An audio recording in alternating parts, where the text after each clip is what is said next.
The photograph was taken on a gray morning, just outside a modest single-story home on the edge of a quiet neighborhood.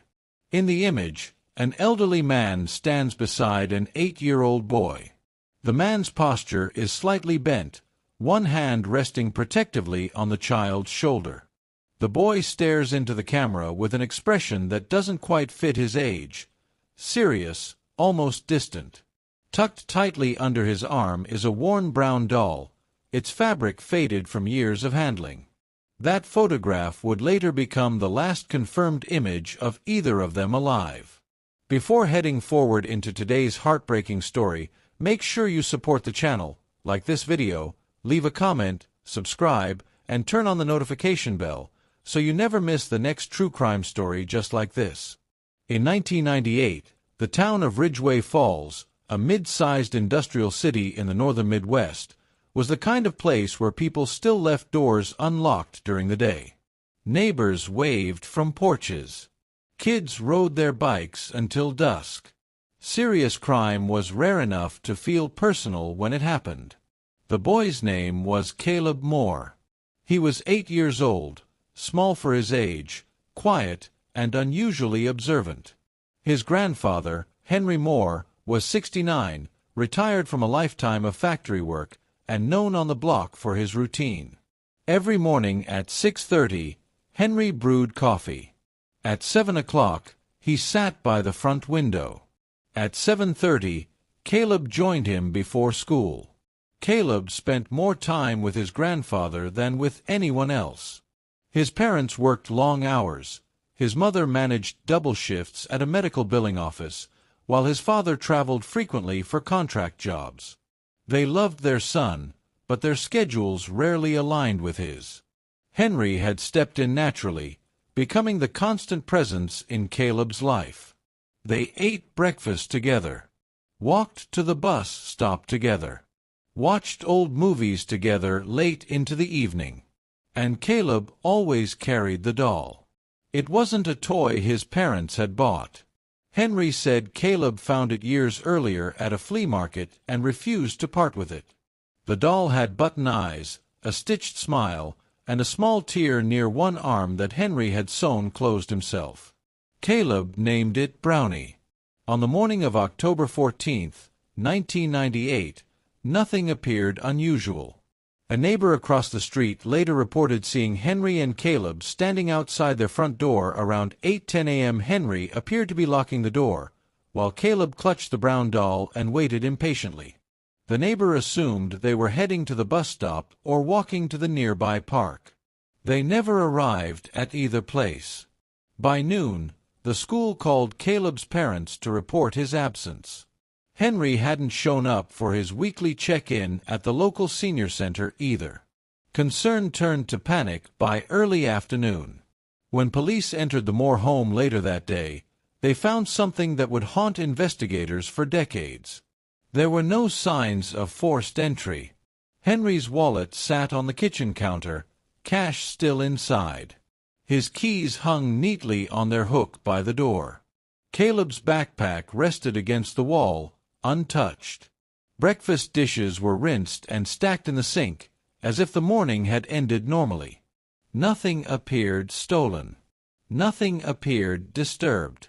It was as if the two had simply stood up and vanished. Search efforts began immediately. Volunteers combed nearby woods, drainage ditches, and abandoned buildings.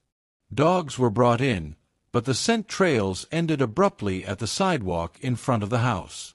Police considered the usual possibilities: accidental injury, abduction, family involvement, but each theory collapsed under scrutiny. Henry had no history of leaving town suddenly. Caleb had no known enemies. No ransom notes arrived. No credible sightings followed. Days turned into weeks. The photograph taken that morning was printed repeatedly in newspapers and taped to store windows throughout Ridgway Falls. The image of Caleb and his grandfather, frozen in time, became a painful symbol of unanswered questions. And then there was the doll. Investigators noted it immediately. Brownie was visible in the photograph, but nowhere to be found in the house. Caleb had never gone anywhere without it. Detectives theorized that wherever Caleb went, the doll likely went too. As months passed, public attention faded. Leads dried up. Henry's health records suggested he wouldn't have survived long without medication he left behind. Caleb's parents were consumed by guilt and grief, replaying every moment they had missed with their son. The case went cold. Years passed. Ridgway Falls changed. New families moved in. The Moore house sat vacant for a long time before eventually being sold. Life moved forward, but the disappearance remained an open wound. Then, nearly 20 years later, something happened that no one expected. In 2018, the FBI's Cold Case Behavioral Analysis Unit reopened several long-forgotten disappearances across the region, prompted by advances in forensic profiling and renewed interest in unresolved child cases. Caleb and Henry's file resurfaced, not because of new evidence, but because of a pattern. A pattern that no one had noticed before. Multiple disappearances from the late 1990s shared unsettling similarities. No forced entry, no witnesses, and a strange consistency in timing. Early mornings, residential neighborhoods, victims vanishing within minutes. As agents re-examined the Moore case, one detail stood out more than anything else. The doll. Investigators pulled archived photographs, zooming in digitally on the last image of Caleb.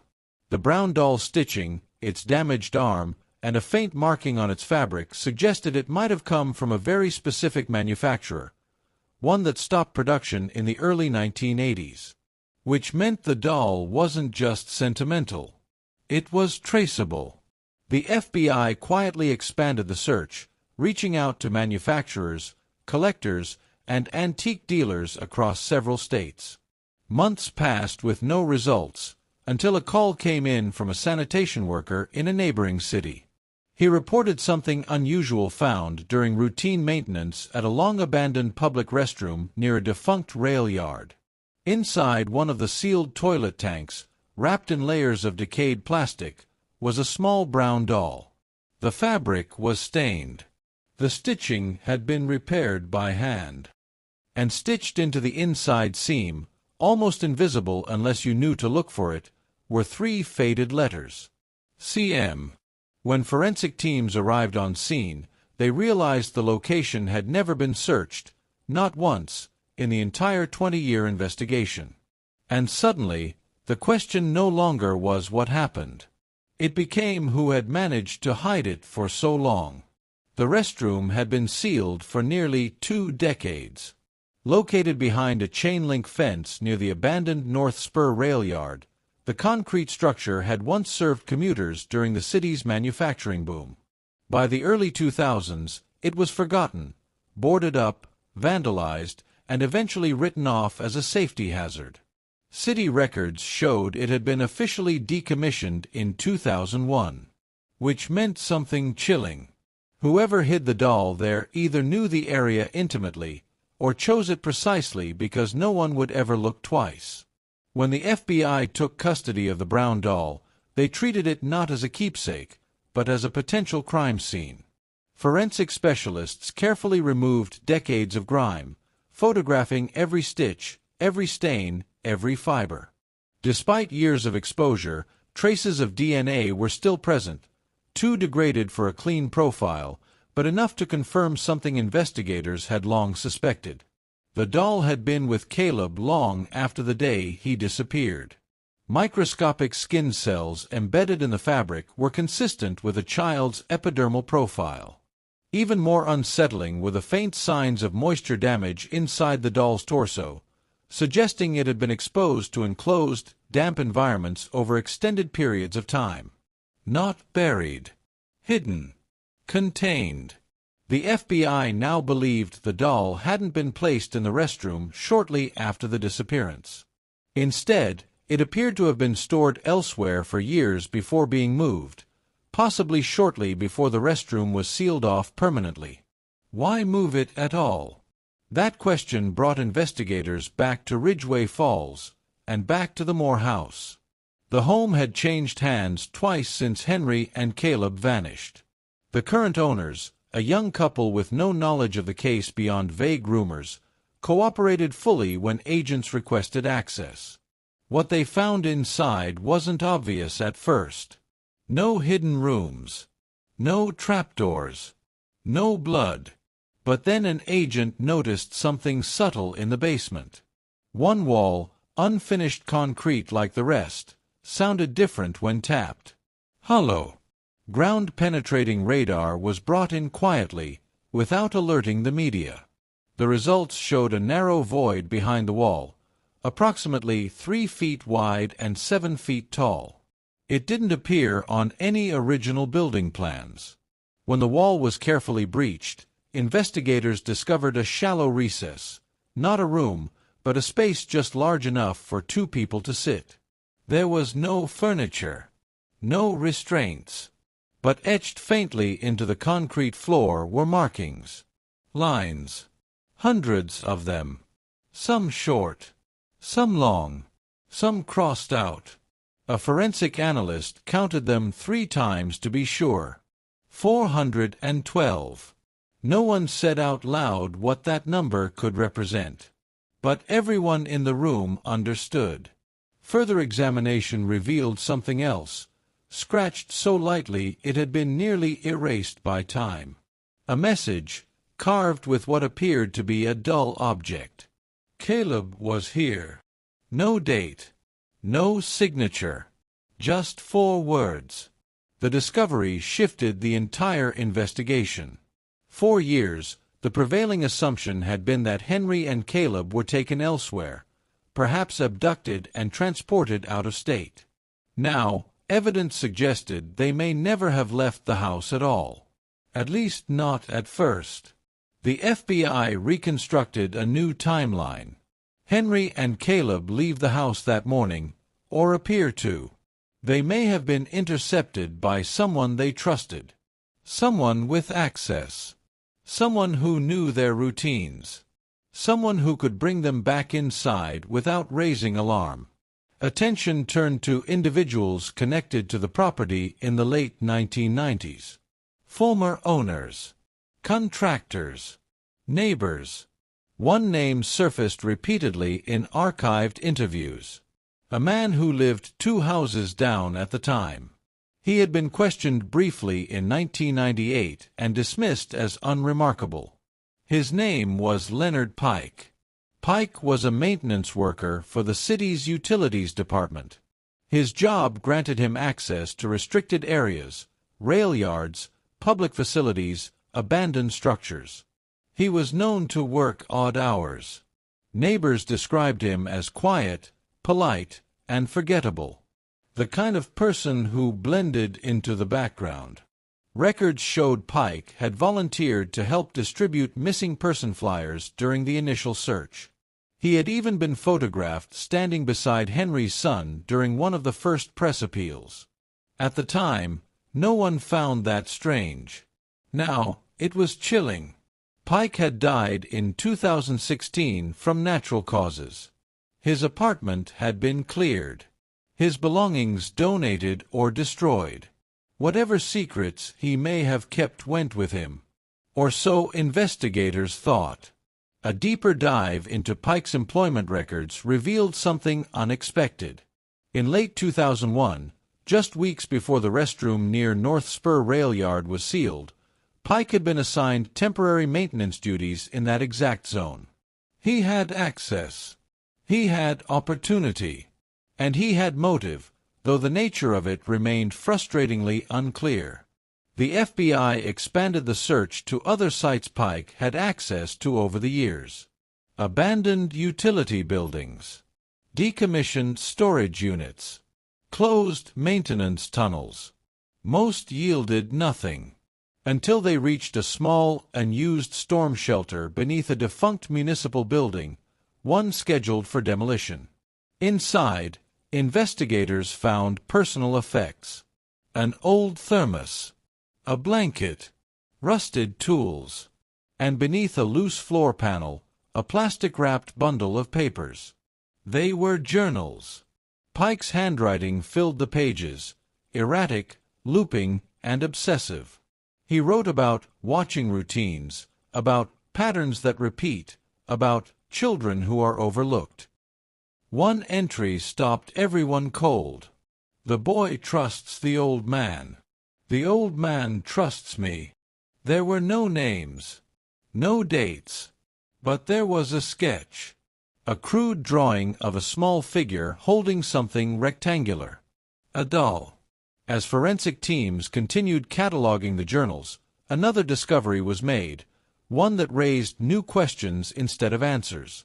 There were entries dated years after 1998, years after Henry's presumed death. One line appeared again and again. He doesn't ask any more. The implication was unbearable. If Henry had died first, that meant Caleb may have been alive, alone, for far longer than anyone imagined. And if the doll had been hidden years later, then the story wasn't over when the case went cold. It had simply gone quiet. As demolition crews prepared to tear down the municipal building, the FBI ordered a full excavation of the storm shelter's foundation. Radar scans detected another anomaly beneath the concrete slab. This one deeper, larger, and sealed from above. Forensic teams stood ready as heavy machinery was brought in. No one said what they expected to find. But everyone knew. Because for the first time in 20 years, the disappearance of an 8-year-old boy and his grandfather no longer felt like a mystery fading into history. It felt like a truth buried, waiting to be uncovered.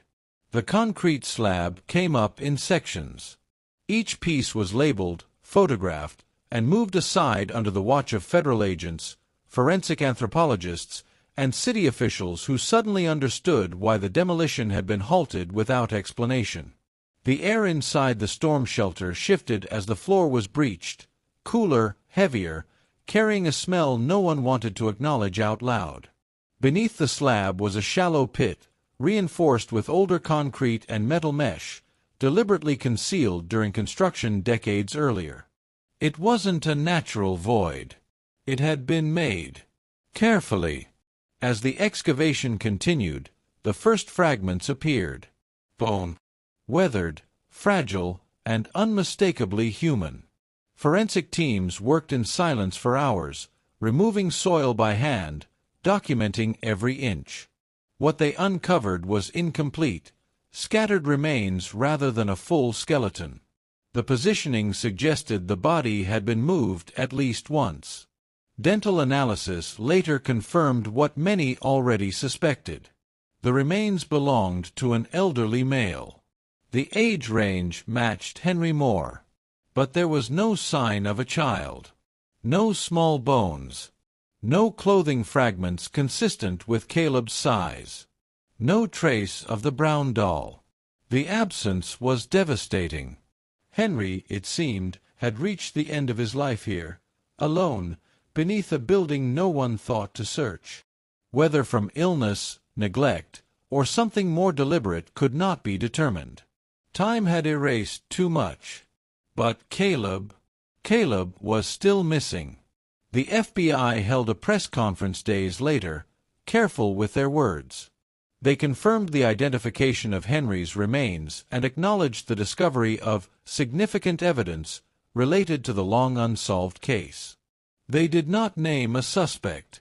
They did not announce charges. Leonard Pike's name was never spoken publicly. Privately, investigators believed he had been responsible, or at least involved. His journals, access history, and proximity formed a picture that was hard to ignore. But with Pike dead, there would be no arrest. No confession. No courtroom answers. Only fragments. The brown doll remained the most haunting of them all. Further testing revealed something new. Fibers embedded deep within the doll's stuffing matched a rare insulation material used in underground storm shelters built during the 1960s and 70s, structures designed to be hidden, reinforced, and soundproof. like the one beneath the municipal building. This suggested the doll, and Caleb, had been there at some point. But not at the end. Investigators theorized that after Henry's death, Caleb may have been moved. Perhaps multiple times. Kept hidden, isolated, and deliberately erased from places once they became risky. Why hide the doll in the abandoned restroom years later? The FBI developed a chilling theory. The doll wasn't discarded because it no longer mattered. It was hidden because someone was afraid it could still speak. Stitched initials. Fibers. Traces of a life that refused to disappear. By placing it in a sealed toilet tank, one unlikely to ever be opened, the person responsible may have believed they were finally burying the last piece of evidence. They were wrong. As the story returned to the media, Ridgway Falls was forced to confront its past. Old neighbors came forward with memories that now felt different in hindsight. A man seen walking with a child who wasn't his. A maintenance truck parked on residential streets early in the morning. A quiet neighbor who knew everyone's schedule. None of it was enough. Caleb Moore was officially reclassified from a missing person to an unresolved victim of a suspected long-term abduction. But his case was never closed. Every year, on the anniversary of the disappearance, his parents released the same photograph, the one taken outside the house in 1998. Caleb's serious eyes. Henry's protective hand. And the brown doll.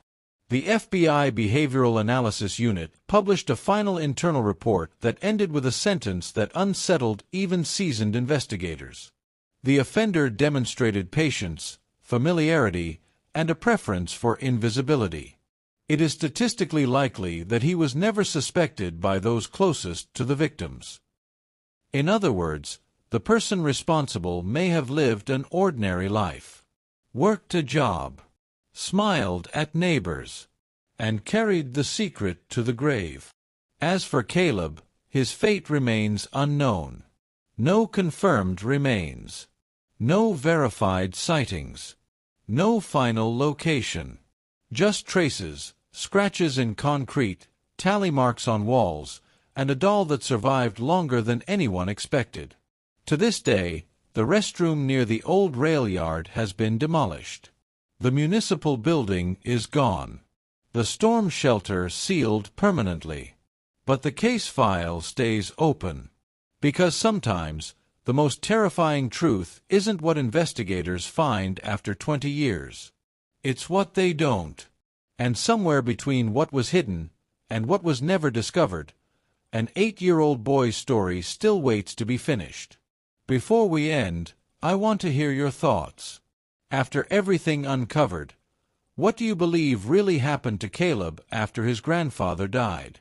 Was he moved somewhere no one ever thought to search, or did the truth disappear with the person who took it to the grave?